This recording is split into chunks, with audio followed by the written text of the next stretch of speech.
Haqiqiy baxt va xushalliq. Bismillah, alhamdulillah, vassalatu vassalamu ala rasulillah. Assalamu alaykum va rahmatullohi va barakatuh. Tuvanda dehqonlarga İmam İbn Qayyim al-Jawziyya rahimahullohning bir do'stga samimiy nasihat risolasidan 4-bab haqiqiy baxt va xushalliq temasini o'qiymiz inshaalloh. Ba'du billahi minash shaytonir rojim. Haqiqiy baxt va xushalliq.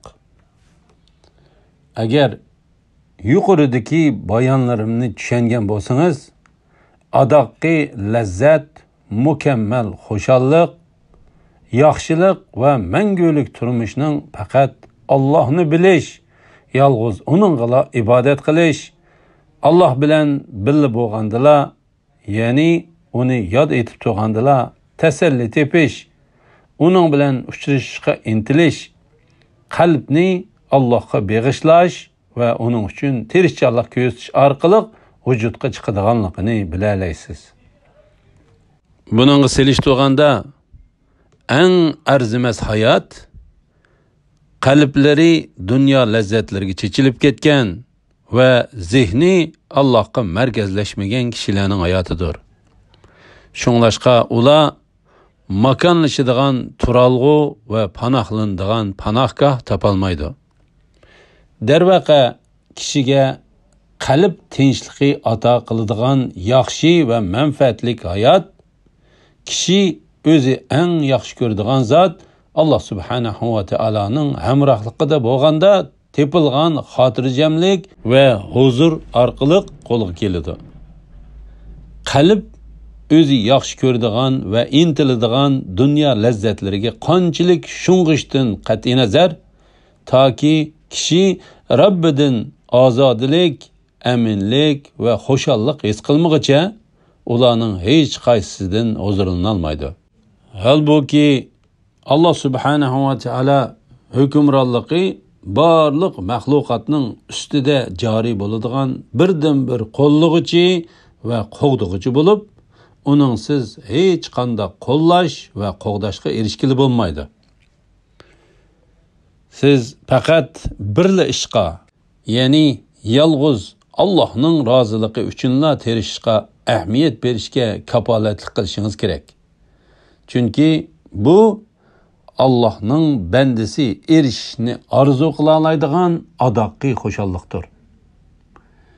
Chunki qalbi mushundaq holatda turgan odam yer yuzida turibla jannatning huzurini sursa, oxiratda Allohning jannatida yashaydi.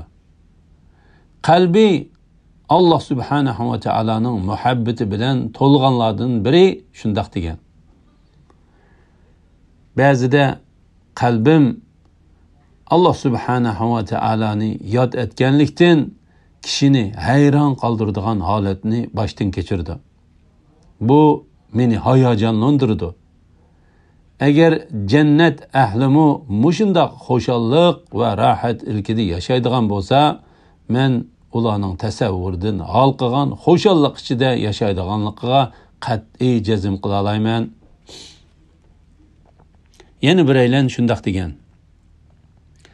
Gohida yurak shundaq xushal holatlarni boshdan kechirdiki, shu sababdan xushalliq ilgida so'qib ketadi. Yana biraylan g'am andisisi dunyo hayotilam bo'lib qolganlar nima degan bechora va namrata. Ular dunyoning eng yaxshi lazzatlarini tetimayla uningdan ayrildi degan. Uningdan u nima deb so'raganda u javoban Allohni tonish, uni yaxshi ko'rish va uningga yaqin bo'lishdan tasalli tepish va uni ko'rishga tashna bo'lish degan. Darvaqa mush xil ne'matdan boshqa hech qanday ne'matni jannat ahli qong'icha bahramon bo'ladigan ne'matlarga selishtirib bo'lmaydi. Shu sababdan Rasululloh sallallohu alayhi vasallam ayollar va xushpuroq narsalar menga so'yimli qilindi. Xursandlikim, xotirjamlikim va roziliqim namozda qilindi degan. İmam Ahmad to'plagan, Şeyh Albani hasan deb baholagan.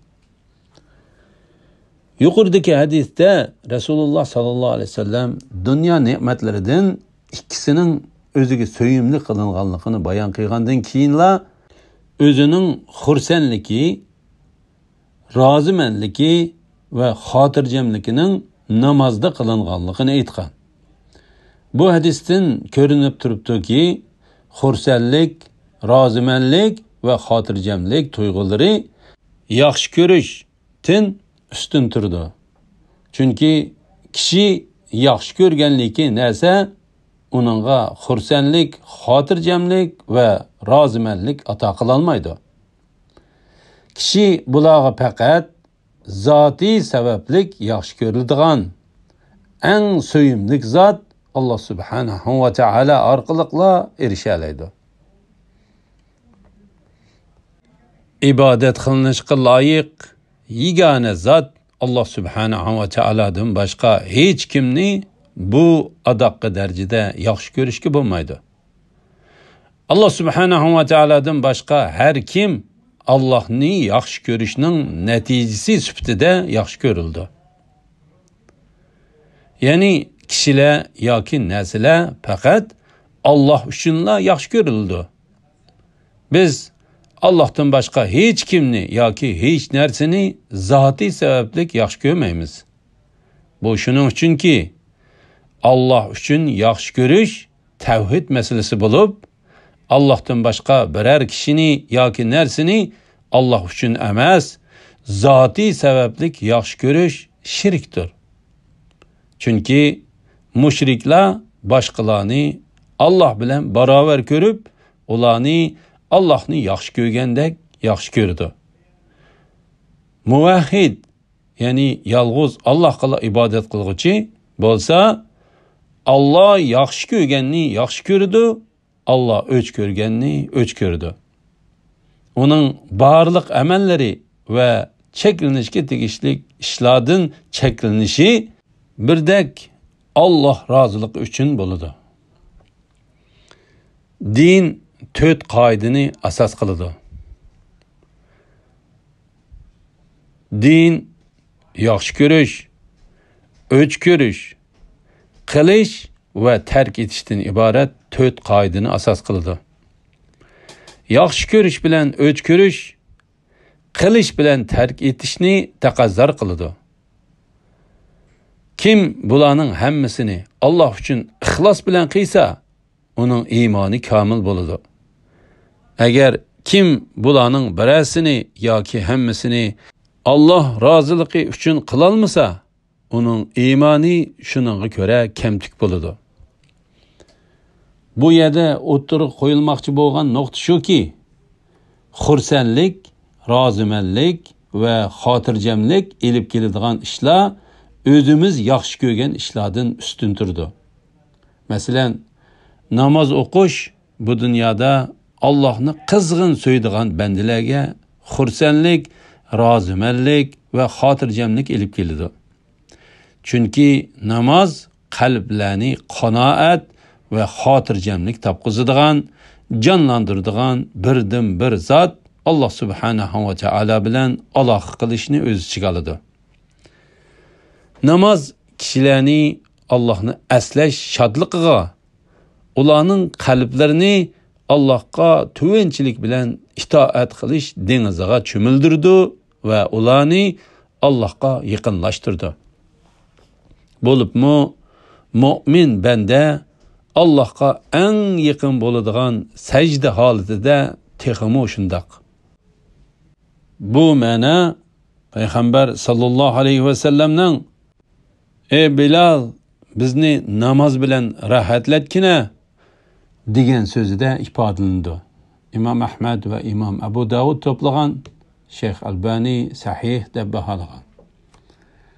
Bu hadis Rasululloh sallallohu alayhi vasallamning namozda xotirjamlik, rozimanlik va xursandlik topqanidek yana namozdan huzur oladiganligini ko'rsatdi. Bu holatni namozni o'qib etib bir rohatlanayli deydiganlarning ahvoli bilan selishtirib beqing. o'zini Allohga haqiqiy beg'ishlagan kishilar namozdan xursandlik, rozimanlik va xotirjamlik topadi. Namozni g'aflat ilkida o'qiydiganlar bo'lsa, bularning hammasidan mahrum qoladi. Amaliyotda bundaq kishilar, ya'ni namozni xushu bilan emas, g'aflat ilkida o'qiydiganlar namozni o'zini besaramchan qiladigan, ovorchiliklarga duchor qiladigan, to'limu mushaqqatli ish va yuk deb qarab, namozda go'yo cho'g'ning ustida turgandek bearomchilik ilkida turdi. Ana shu sababdan bundaq kishi namozni nihoyat tez va qisqa o'qib, uningdan xursandlik, rozimanlik va xotirjamlik topolmaydi. Darvaqa birov bir ishdan xursandlik, rozimanlik va xotirjamlik topsa, shu ishni qilish emas, balki tark etish uningga to'limi ig'ir keladi. Yana bir tarafdan qalbida Allohga bo'lgan muhabbat va oxirat tushunchasi bo'lmagan, dunyoga va uning lazzatlariga bo'lgan muhabbat qalbini egallab olgan kishilarga nisbatan namoz dunyodagi eng mushaqqatli ish bo'lib, bundaq kishilar sog'lom, vaqti yetarlik va mashg'ul bo'ladigan ishi yo'q turibmi, namozni uzun o'qishni eng yomon ko'radi. Yana shuni bilish kerakki, kishiga xursandlik, rozimanlik va xotirjamlik ato qiladigan namoz tuvandikidek 6 omildan tarkib topadi. Birinchi omil ixlos. Bandaning namoz o'qishidagi va namoz o'qishga herisman bo'lishidagi sabab uning Allohga yaqinlashish niyati, Allohga bo'lgan muhabbati, Allohning roziligiga va yaqinligiga erishish, Allohning buyruqlariga bo'ysunish istiki bo'lishi kerak. Shu sababdan uning namoz o'qishida hech qanday dunyoviy g'araz bo'lmaydi. Aksicha, u faqat o'zi yaxshi ko'radigan va qo'rqadigan, ajr va mag'firat kutadigan eng ulug' Robbining roziligiga erishish uchunla namoz o'qiydi. Alhamdulillah, yuqorida Imom Ibn Qayyim al-Jawziyya rahimahullohning bir do'stga samimiy nasihat risolasidan haqiqiy baxt va xushallik temasini oldinglar. Kelar qitimda namozning 6 omilining davomini o'qiymiz inshaalloh. Va sallallohu ala Muhammad va ala alihi va sahbihi va sallam. Assalomu alaykum va rahmatullohi va barakatuh.